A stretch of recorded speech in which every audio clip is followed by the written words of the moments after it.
Welcome to today's episode, which is supposed to be the ninth episode, which is going to be about the information overload. So, what is this?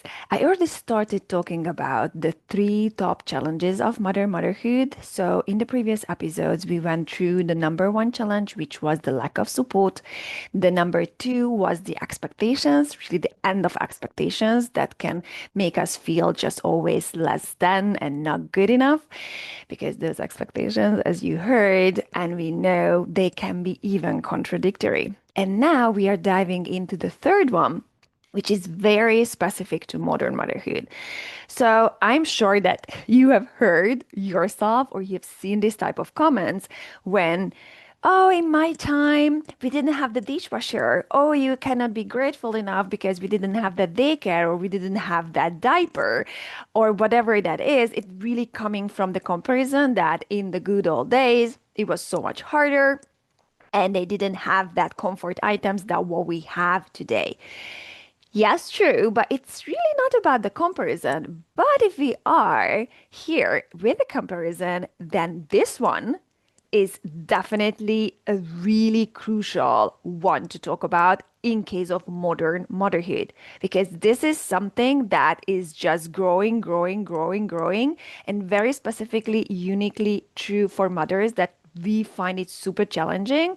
Then the information is simply too much, overloading, overstimulating, overwhelming.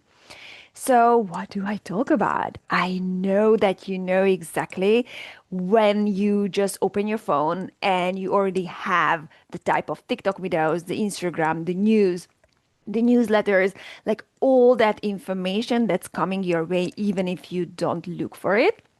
And obviously, we also look for it because we want to do this right. You want to do mothering right. You would like to be educated. You would like to improve. You would like to grow. You would like to know more.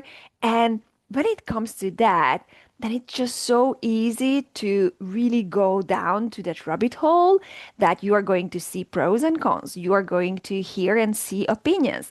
So at the end of the day, you are going to have bunch of data, you are going to have a lot of information, but that loads of information feels rather overwhelming than actually helping you. So let's talk about how challenging it is, and then I'm going to tell you the three steps in order to handle the information overload. Are you ready?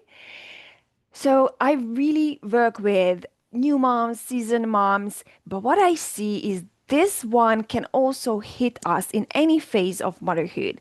It is especially challenging and overwhelming when you are a new mom and you really want to do it right and you are adjusting to motherhood. The baby is just adjusting to the world outside and you want to figure it out. And during that adjustment period, it's like everybody is telling you something different and it's just hard to figure out what is the right for you, how to know what is the right decision for you. I understand that. I feel that. I hear you. But I'm going to tell you why Googling and over obsessing around, information and getting more information and reading more parenting books is really not the way. It's really not the solution to actually feel good enough as a mom and just know what you want. That is the first, which is really about like when you are over obsessing about the information, you Google everything and you try to get all the information possible, but then you are kind of losing yourself in the process. You are losing yourself in the decision making process because it's all about like wanting to know it all, being 100% certain, know it all, know the future possibly, and then make that decision based on like that 100% certainty instead of like making the decision based on what you want and what you feel would be the right one for you. The information tsunami, it is really very connected to the previous topic we talked about in the previous episode, expectations, because when you think about that, these expectations are actually coming into your face through this information tsunami. It literally, like when you open Instagram or TikTok or whatever you are using, and I'm not against those. I am on those platforms. It's simply that if you don't filter who you follow, if you don't filter where you really leave your attention, kinda, you are just scrolling and then you get all that information. Your brain is just soaking in all this information. It is just so easy to think like, oh, yeah, that mom is doing so much better. That mom seems to be having it all together. That mom seems to be so balanced. And now I'm really calling out a little bit those mom influencers and those accounts who really make you feel less. So I just have right now one in my mind. I'm not going to call her name because it doesn't really matter. What matters is she normally puts type of videos and reels on her account, which is all about the things that she can afford and she can do with her kids. But she has a very unique life circumstance and situation. They must be super wealthy. So like one video was about she was preparing a movie afternoon. It was not a night, it was a movie afternoon for the kids. And they have kind of a cinema room in their house, which is, I think, bigger than my living room. Anyway, I'm not complaining here. We have a beautiful house here in London. It's rather about if somebody is looking at that video and if somebody is seeing as, oh my God, this is how I should prepare fun for my kids, and then you feel not good enough because that is the standard you should reach. It's like no fucking way. It's really bullshit. Just because you see something on social media, it doesn't mean that you have to compare yourself. It doesn't mean that that is the ultimate way how you should entertain the kids. This is just like one tiny example. But what I wanted to tell you with this is it is exactly the way to get really overwhelmed and like insecure when you keep having those videos and information and reels and whatever in front of you all the time. So just stop here for a second and just give yourself a big hug that it's okay. Like you are doing the best you can. That is what matters. And we just need to know how to deal with this information overload because that can really make us feel less than and definitely overwhelmed. If you are a new mom and you really are Googling all the things and you just want to do it right, it's also easy to lose yourself in that how to do it right. I had a client who went to her midwife and then she got an advice. Then she saw her doctor and the doctor said another thing. Then her friend did, advise her a third thing. And then she was there, is like, okay, what the heck should I do now? Because I don't know. Even the experts are saying conflicting things. Now my friend who I really trust and love, she's telling me something else. Like, how do I know what to do?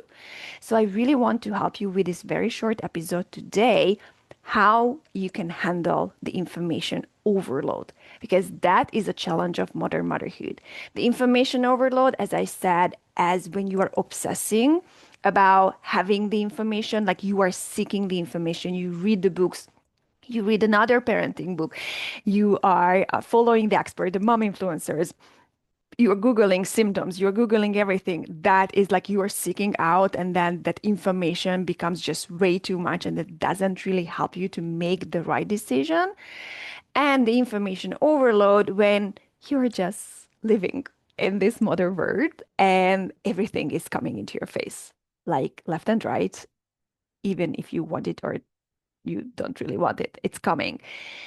So that is why I want to really, where I want to start with is information is not the problem. Technology is not the problem. It's really up to us how we use it, how we handle it. It's amazing that we can connect because we have technology. It's amazing that you can listen to me in this podcast or watch me on YouTube. It's amazing that you can have mom groups. It's amazing that you can connect with others on Instagram or Messenger, like whichever you use. But you also have to be very mindful how much time you spend there and whether or not You are valuing those external information and videos and whatever you are consuming more than your own intuition and what you want.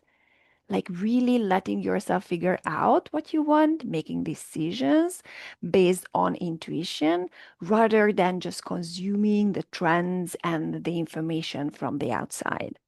So here are the three steps you need to go through, not like in sequence, but these are the three steps you need in order to handle this information overload.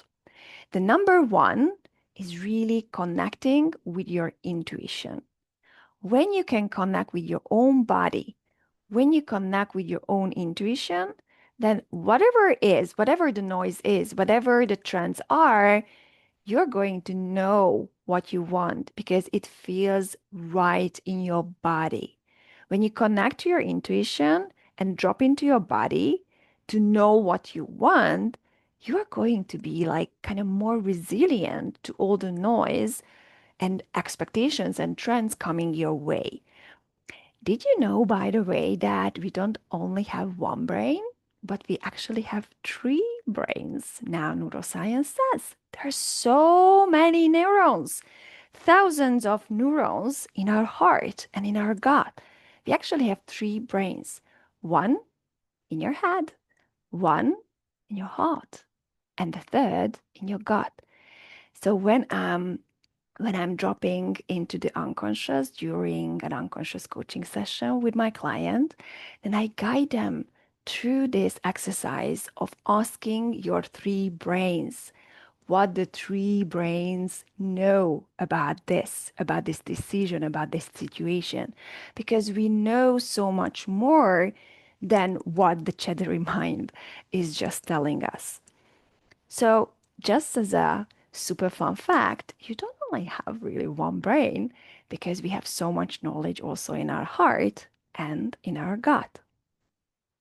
You also will need to create and then connect to that confidence you have already inside of you if you want to know what you want. It makes sense. It's logical, right?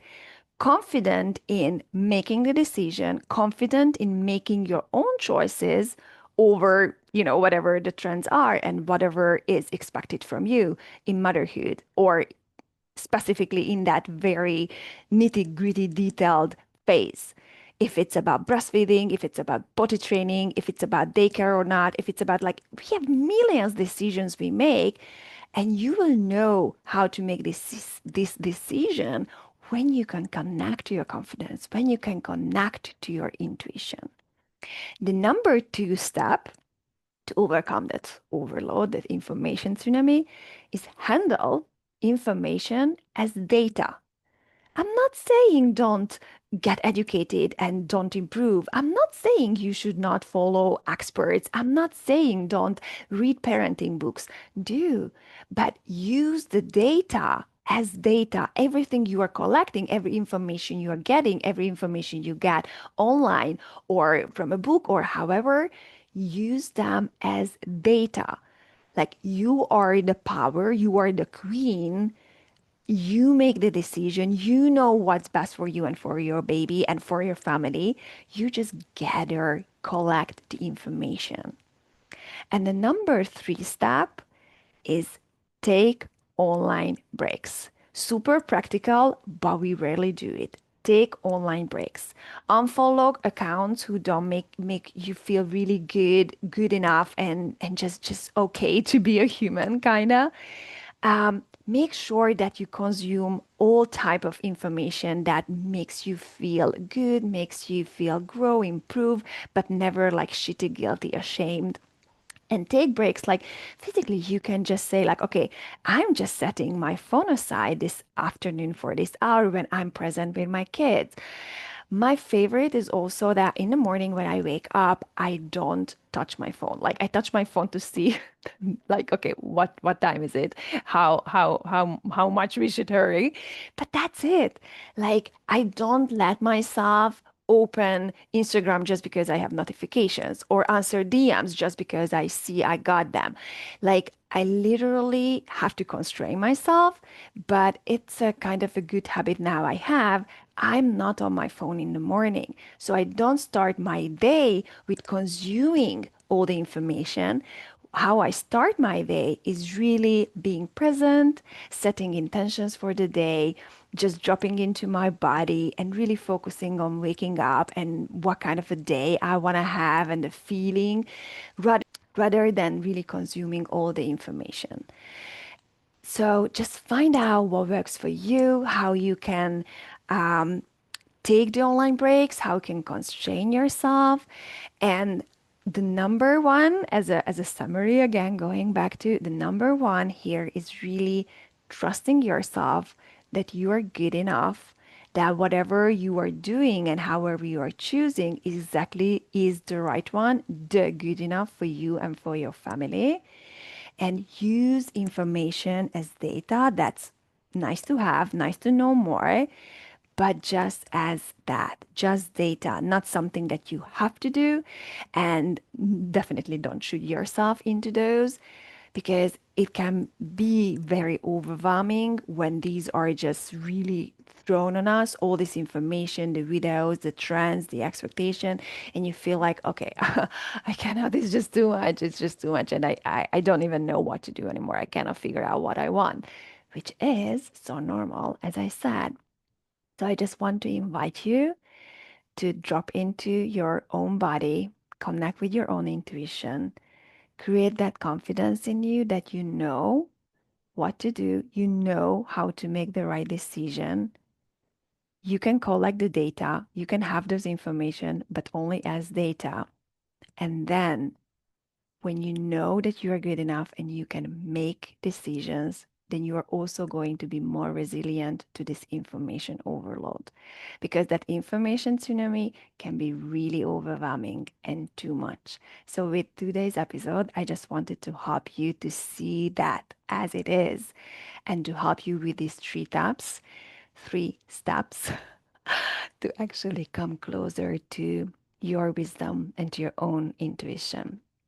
Thank you so much for listening in today. I'm so grateful that you are here, and I cannot wait to talk to you next time. Bye.